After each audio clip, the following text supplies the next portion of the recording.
Are you ready to go? Yeah. Mm-hmm. Is it running now? I'm Paul Woodruff. I teach in the philosophy department, and I'm Dean of Undergraduate Studies. In my classes, every student is writing a paper. While they're working on the paper, they make an oral presentation about the paper. We have two presentations today, Andres and Davis. I like to think that every graduate of the University of Texas is going to be a leader. And every leader needs to know how to connect with people through speech. The assignment is to make the presentation so clear that any student in the class can tell me what the thesis is and what kind of support the student has for that thesis. What do you do about the nervous student? Many people are more afraid of giving a speech than they are of death. I mean, if it would make you feel better, you could sit. It would make a special exception for you. But it's good to stand. Well, stand and sit.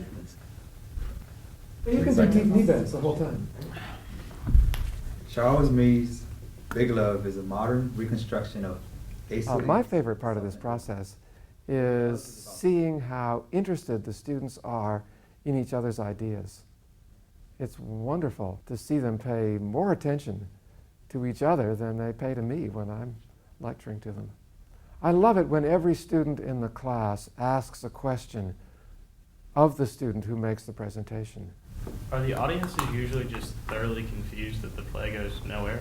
If everybody knows that they're going to be expected to ask a question, then of course they listen better.